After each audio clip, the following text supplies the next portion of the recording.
Bonjour, c'est Anne-Sandrine Di Girolamo au micro des Ondes de l'Imo, le podcast immobilier attentif et curieux. J'ai le grand plaisir de recevoir Isabelle Rey-Lefebvre, journaliste spécialisée sur les questions du logement et qui, après avoir passé 20 ans à la rédaction du journal Le Monde, vient de publier un livre enquête qui décrit les ravages de la spéculation immobilière sur le logement en Europe, en explique les mécanismes et explore plusieurs solutions permettant de faire face à la crise du logement et aux difficultés de certains de nos concitoyens à se loger. Nous allons parler de logement social, mais aussi de Community Land Trust, d'organismes de foncier solidaire, de bail réel solidaire et de coopératives d'habitants. Voici Isabelle Rey-Lefebvre. Isabelle Rey-Lefebvre, bonjour. Bonjour. Votre livre est une enquête. Nous sommes ensemble ici pour en évoquer les résultats. Mais avant, j'aimerais vous poser une question plus personnelle. Qu'est-ce qui a déclenché chez vous l'envie d'écrire ce livre ? En fait, ça fait 40 ans que j'observe la politique du logement, dont 22 ans pour le journal Le Monde. Et en quittant le journal Le Monde en octobre 2022 pour prendre une retraite méritée, j'ai fait mes petits calculs. J'ai connu, en étant de 2000 à 2022, 12 ministres du logement. Oui. Donc ça veut dire qu'un ministre du logement, ça ne dure pas très longtemps. Non. Et la cadence là s'est récemment accélérée encore. 5 de gauche, 6 de droite et un centriste, Jean-Louis Borloo. Habituellement, disons, la gauche défend le logement social, la droite promeut l'accession à la propriété. Parfois, je dis que Macron il ne fait ni l'un ni l'autre. Oui. Et donc, en réalité, il y a des consensus possibles politiques sur le logement. Les ministres des deux partis font les deux. Et c'est un sujet qui est universel, au fond. Oui. Et donc, en voyant les crises du logement se développer, j'ai eu envie de proposer des solutions et d'aller voir dans 7 villes d'Europe comment ils faisaient. Parce que notre problème n'est pas que franco-français. Et cette enquête, elle commence d'abord par un premier constat, celui des ravages de la spéculation immobilière sur l'accessibilité et l'abordabilité du logement. Vous dénoncez en fait une financiarisation de l'immobilier et une emprise de prédateurs financiers responsables de la crise du logement que vivent certains citoyens européens. D'ailleurs, bon nombre de citoyens européens. Qui sont ces prédateurs ? Alors, ça dépend des pays. Oui. Vous avez très bien dit, le problème structurel qu'on a, c'est une crise de l'accessibilité du logement. C'est-à-dire que les classes moyennes ne peuvent plus se loger. Les classes modestes et moyennes ne peuvent plus se loger. Il y a eu une décorrélation, un découplage entre l'évolution des prix immobiliers et l'évolution des revenus. Et en fait, dans cette équation, il y a les prix immobiliers qui ont été dopés par un afflux de capitaux massifs, un peu d'ailleurs à la suite de la crise financière de 2008. Les gouvernements ont fait des plans de relance et les banques centrales, fédérales américaines, centrales européennes, ont ouvert les vannes du crédit pas cher et ça a permis à des capitaux massifs de s'investir sur l'immobilier. Alors en France, ces fonds d'investissement ont plutôt ciblé le bureau et le commerce. Ce sont les foncières, ce sont les SCPI aussi. Et dans d'autres villes comme Amsterdam, Berlin, c'est des fonds parfois américains, je cite plusieurs fois Blackstone, qui, à la faveur de la crise de 2008, ont pu s'emparer d'immeubles à bas prix ou de banques ou de crédits de créances douteuses et ont pu exercer quand même une vraie emprise sur les villes. C'est vrai à Berlin. Et d'ailleurs, il y a des révoltes de locataires. Berlin est une ville de locataires. Ce sont des fonds de pension, d'investissement. En France, il n'y a pas eu énormément de fonds sur l'immobilier résidentiel, à part ce qu'ils appellent l'immeuble géré, les résidences gérées, c'est-à-dire étudiants ou résidences seniors. Et ces fonds ont investi ces marchés, mais en plus imprimé une certaine violence dans leur manière de gérer. Et c'est là tout le problème. L'économiste anglo-américaine qui s'appelle Saskia Sassen, elle parle d'une extraction de valeur comme on extrait une mine. C'est-à-dire, on va extraire la valeur de l'immeuble et on va l'exporter chez ses actionnaires, sans souci du territoire. Qu'il y ait des investisseurs, oui, mais ces investisseurs-là n'alimente pas les territoires sur lesquels ils sont. Ils s'en foutent un peu. Et ça, c'est pour ça qu'on peut parler de prédateurs. Et vous l'avez dit aussi, ces prédateurs ne se sont pas tellement retrouvés sur le logement en France. Quel est donc le problème ? Parce que nous aussi, en France, on a une crise du logement. Alors, en fait, nous, ils n'ont pas trouvé d'immeuble entier parce que la propriété résidentielle est assez émiettée. Oui. Et ils ont essayé, par exemple, il y a un fonds qui s'appelle Akelius, un fonds suédois, qui a essayé d'acheter à Paris. Il a été vite bloqué par la mairie qui a préempté. Et donc là, ils ont 1500 logements, donc c'est pas énorme. Il y a eu des tentatives, mais en fait, la structure de la propriété les a empêchés. Elle protège d'ailleurs les locataires français, cette structure de la propriété, tout comme le droit de préemption que vous avez cité. Oui. Alors, il y a ces outils-là. Et puis, en France, le décrochage des prix immobiliers et des revenus est bien arrivé, mais par l'intermédiaire des particuliers qui ont eu accès à un crédit facile et pas cher. Et dans tout acheteur sommeille un vendeur, donc un spéculateur. Ce n'est pas forcément une critique, mais c'est un constat. Et le problème, c'est que les suivants n'ont plus accès à ce logement. Oui, il y a comme un effet boule de neige à force des augmentations.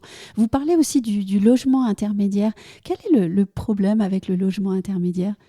Alors, le logement intermédiaire, juridiquement, ce n'est pas un logement social. Et en fait, il y a deux acteurs qui font beaucoup de logements intermédiaires, une filiale d'Action Logement qui s'appelle INLI et une filiale de la Caisse des dépôts qui s'appelle CDC Habitat. Avant, elle s'appelait SNI. Oui. Et son Société Nationale Immobilière et son directeur, André Hischi, voulaient beaucoup développer le logement intermédiaire en faisant appel à des capitaux d'institutionnels. Et ils nous promettaient que les loyers de sortie de ces immeubles, surtout en Île-de-France, il faut bien le dire, seraient 20 à 30% moins élevés. Dans la réalité, c'est plutôt 10 à 15% moins élevé. Donc, c'est pas intermédiaire, en fait. C'est peu intermédiaire. Oui. Et donc, la cible est assez étroite entre le logement social et le logement privé. Ce que disait la secrétaire générale de l'USH, c'est que dans les 2,6 millions de ménages qui attendent un logement social, il n'y a que 5% qui pourraient se payer un logement intermédiaire. Donc, ça ne règle pas le problème des demandeurs de logements sociaux. Et puis, c'est pour 15 ans. Au bout de 15 ans, on vend et on attend une plus-value. Et donc, la question se repose au bout de 15 ans. Alors, je ne dis pas que le logement intermédiaire n'est pas une place, mais une petite place. Ce n'est pas ça, à mon avis, qui va régler le problème de l'accessibilité du logement. Et alors justement, vous proposez dans les chapitres suivants, puisque là on était dans les chapitres 1 et 2, donc on poursuit notre lecture, et vous proposez plusieurs modèles qui permettraient selon vous de rendre de nouveau le logement accessible, mais aussi de permettre d'habiter à nouveau les villes. Quels sont ces modèles, qu'on le rappelle à nos auditeurs ? Bon, en fait, il n'y en a pas énormément. Il y a le logement social dont je parlais, et la France est pas mal placée. Oui. Elle en a 17%. Elle a surtout un mode de financement du logement social que je trouve presque génial, qui est le livret A, l'épargne populaire des Français, qui alimente la Caisse des dépôts, qui reprête sur du long terme aux bailleurs sociaux. Ça, c'est notre grande force. Mais il y en a d'autres que je trouve intéressant parce qu'il casse un peu la dichotomie entre statut de locataire et statut de propriétaire. Il y a les coopératives qui se sont beaucoup développées et c'est une forme de propriété collective où l'immeuble appartient à une coopérative dont les occupants, dont les locataires sont aussi sociétaires de la coopérative. Et donc, avec le principe coopératif, une voix, une personne. Et donc, les habitants sont très impliqués dans la gestion, dans les services communs. Et la Suisse est un bon modèle parce qu'elle n'a pas de logement social. Elle a développé des coopératives, à Zurich notamment. Ils ont 25% du parc est en coopérative.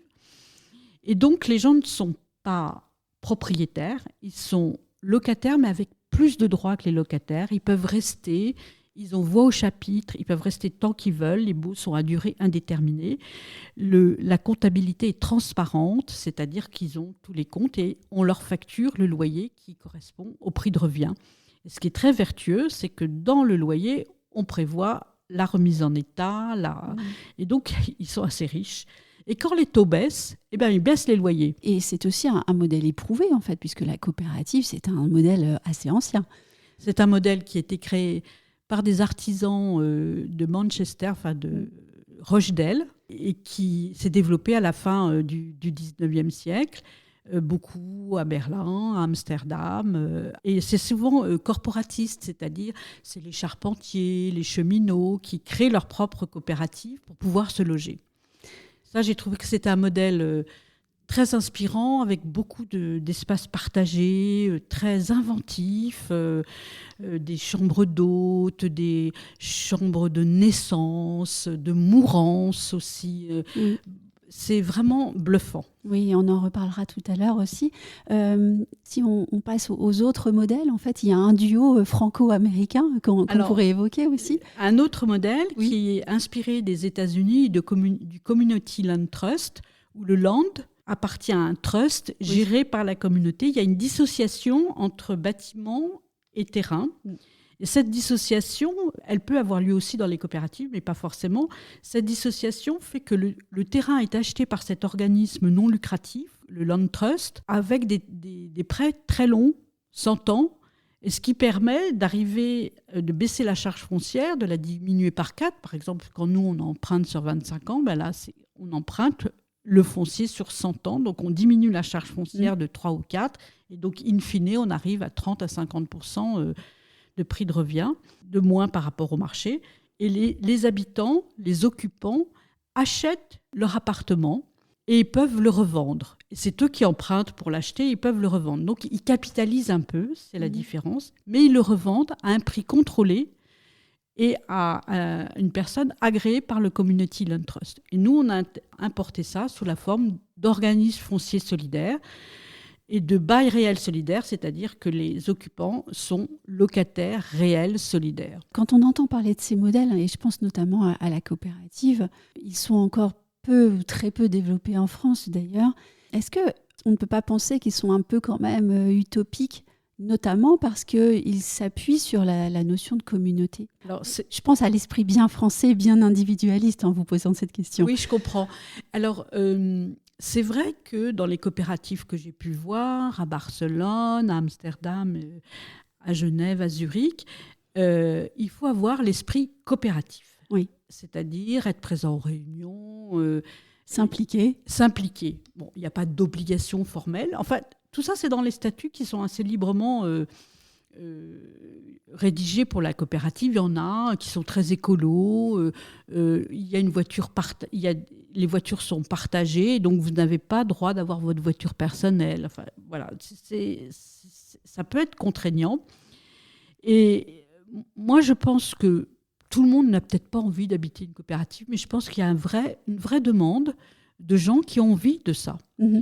Donc, c'est vrai qu'en France, il n'y a pas l'écosystème financier, réglementaire pour créer ces coopératives. Alors, il y a un petit mouvement, il y a Abicop qui dit qu'il y a à peu près 80 projets, une trentaine de réalisés, 80 projets. Donc, il y a un petit mouvement, mais qui est encore très marginal. Et on note aussi que les habitants s'impliquent, mais dès le moment de la construction. Donc, c'est vrai qu'il y a des personnes qui peuvent être intéressées par cet engagement dès la naissance. Oui, il y a ce qu'on appelle des primo-coopérateurs, oui. Effectivement, qui créent leur coopérative.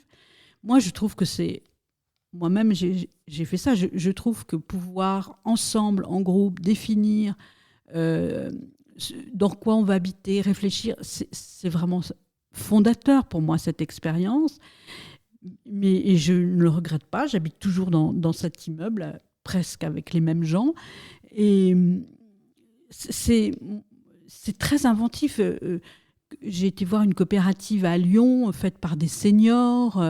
Ils sont fait des logements hyper bien isolés, en paille, avec des paliers où ils mettent des placards, où dans chaque placard, ils peuvent partager un escabeau, une machine à coudre, etc. Donc, ça désencombre leurs appartements et en même temps, c'est pas contraignant parce que c'est... Donc, on voit énormément d'inventivité dans ces coopératives, des des modules qui peuvent s'agrandir d'une chambre, etc. On peut y changer. Donc, moi, je trouve qu'il y a beaucoup d'innovation. Des choses à apprendre et à prendre peut-être. D'autres critiques existent aussi, par exemple, je pense à celle autour de l'organisme foncier solidaire et le BRS. Certains critiquent le dispositif en lui reprochant de créer une propriété qui n'est pas pleine et entière. Et que peut-on répondre alors à cette critique ?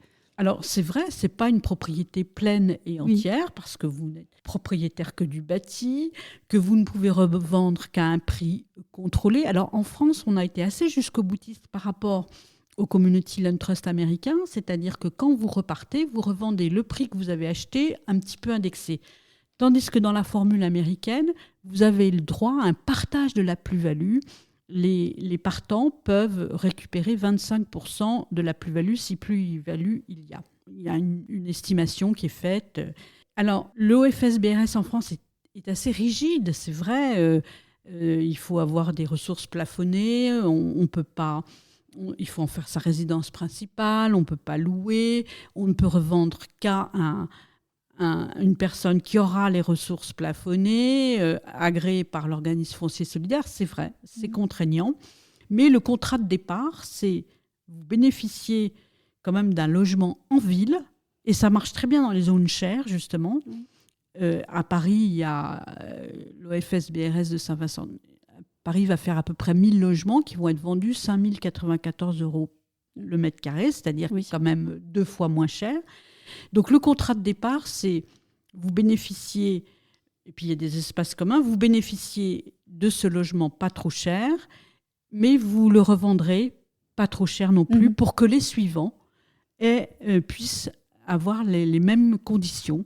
C'est du logement perpétuellement abordable. Et ça intéresse beaucoup les élus parce qu'ils ont constaté que quand ils font des efforts sur un foncier, sur un terrain, etc., beaucoup de villes font à prix maîtrisé, on s'aperçoit que quelques années plus tard, les occupants y revendent à prix non maîtrisé sur le marché et que l'aide de la collectivité, elle est anéantie, elle est perdue. Donc les élus sont très partants pour les OFS-BRS pour sanctuariser l'aide qu'ils mettent dans cette accession sociale maîtrisée. Alors grâce à votre livre aussi, on voyage en Europe et on visite des lieux d'habitation d'un genre qu'on connaît encore mal en France, même si on a dit que pour l'OFS-BRS, il y avait déjà finalement beaucoup d'exemples. On peut peut-être prendre ici l'exemple de la Suisse pour permettre à nos auditeurs de comprendre ce que sont réellement les coopératives d'habitation, mais dans la réalité, vous donnez beaucoup d'exemples et dans les exemples que vous donnez, il y a quelques histoires marquantes.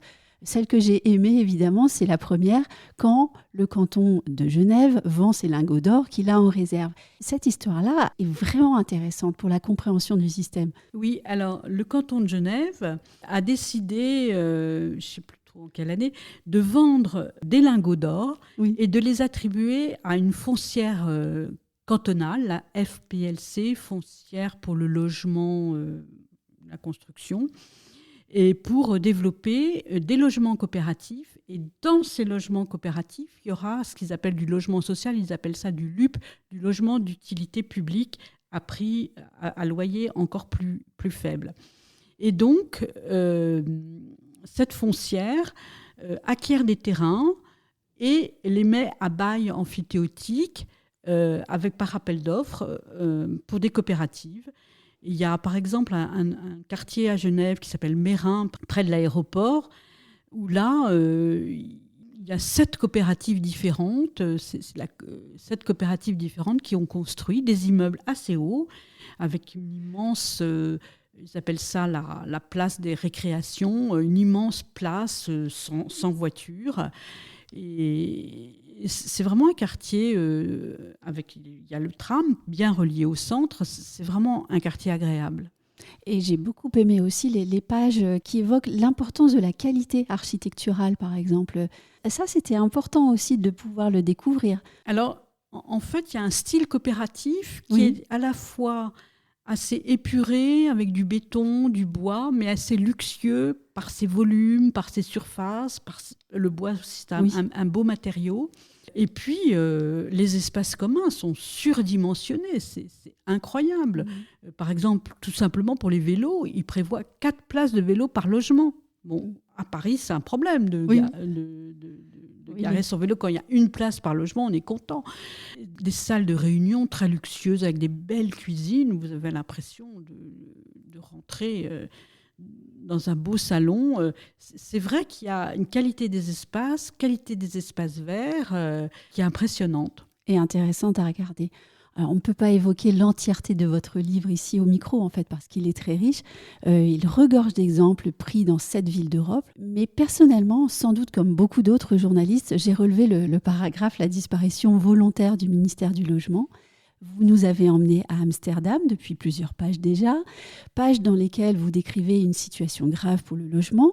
Et je vous cite, vous dites « une crise du logement organisée ». Et l'expression n'est quand même pas anodine. Et puis, vous racontez comment la politique de Stef Blok a sinistrement, en fait, inspiré Emmanuel Macron. Oui, ça m'a beaucoup frappée. Alors, dans les causes de cette décorrélation du prix des logements et des revenus, il y a 2 autres. Il y a la financiarisation, comme on a dit, avec l'afflux de capitaux. Il y a aussi une trop faible évolution des revenus faibles et une trop grande augmentation des revenus élevés, qui fait que les revenus élevés peuvent s'emparer des plus beaux quartiers, des plus beaux immeubles. Bon, ça a toujours été, si vous voulez. Mais, et puis, il y a une 3e raison. Donc, je pense qu'il y a un problème de revenus des catégories modestes et moyennes inférieures. Ils n'ont pas assez augmenté dans l'équation, si vous voulez. Et on a même en France. Oui, je parle de la France. Oui. Gabriel Attal parlait de la smicartisation de la France. C'est bien qu'ils s'en rendent compte. Et la 3e élément, c'est un peu un démantèlement des politiques de protection sociale du logement pour un raisonnement libéral. Et les Pays-Bas sont un bon exemple parce qu'eux, ils avaient tout pour réussir, si j'ose dire. Et en 2004-2005, la présidente de la Commission européenne, qui est néerlandaise, du même parti que Mark Rutte, Neelie Kroes, fait une injonction à 2 pays, la Suède et les Pays-Bas, de vendre leur logement social parce qu'ils en ont trop et qui n'est pas réservé, parce que les logements sociaux étaient accessibles, souvent coopératives d'ailleurs, qui viennent de coopératives au départ. Les logements sociaux étaient accessibles à tous. Et donc, les bailleurs sociaux ont dû vendre des logements. Ils ont dû mettre un plafond de ressources, 30 000 euros par an. Puis maintenant, ça a un peu augmenté, c'est à 47 000 euros. Et ils ont été taxés de beaucoup d'argent, 1,7 milliard. En France, c'est 1,7 milliard, mais bon, il y a plus de bailleurs sociaux. Et donc, la production de logement social a été divisée par 3. C'est passé de 40 200 à 16 000. Et maintenant, il y a une vraie crise du logement avec une colère des jeunes à Amsterdam. Et un ministre de Mark Rutte, donc le Premier ministre libéral là, qui achève son 4e mandat, Stef Blok, a dit « Moi, je rêve de faire disparaître le ministère du Logement ». Il l'a dit en 2011 et il l'a fait en 2017, avec comme objectif de dire, enfin comme vision de dire, le marché immobilier n'a pas besoin de subventions ou d'aides publiques. Il doit s'auto-assurer, s'auto-financer. Et c'est vrai que je retrouve dans le raisonnement des différents gouvernements sous Macron cette idée que le logement, ça coûte cher, que c'est inefficace, que les aides publiques sont inefficaces et qu'il faut laisser faire le marché. Sauf que les Pays-Bas sont revenus de cette politique. Oui. Ils ont compris les ravages de leur choix du passé. Et en 2022, ils ont opéré un retour à la raison, comme vous l'écrivez. Et le logement coopératif a fait partie de l'une des solutions prises pour régler la situation.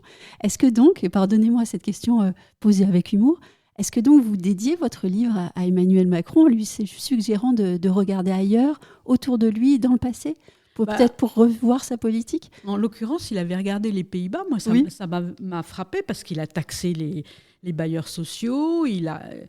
Bien sûr. Si le ministre du Logement, M. Gasbarian, veut bien le lire, ce serait très bien. Et surtout, le choc d'offres dont on nous parle, on sait très bien que le marché du logement ne fonctionne pas comme ça. Plus vous construisez, plus les prix augmentent. Et plus les prix augmentent, plus vous construisez, avec une concurrence sur le foncier qui s'exacerbe. Donc le choc d'offres, c'est pas ça qui va faire baisser les prix. Halte à la spéculation sur nos logements, les solutions pour habiter de nouveau les villes, c'est le titre de votre livre qui est paru aux éditions Rue de l'Échiquier. Si vous deviez écrire le livre d'après, quel sera-t-il ? J'ai quelques idées, mais soit je voulais faire un peu un bilan de la rénovation urbaine qui a fêté ses 20 ans récemment, mais c'est peut-être un peu trop ambitieux pour moi. Soit je voudrais écrire des portraits d'immeubles, des histoires d'immeubles, en racontant la vie des gens qui sont passés dans ces immeubles. J'ai quelques petites idées, mais voilà. Et on en reparlera peut-être au micro. Peut-être. Merci beaucoup Isabelle. Merci à vous.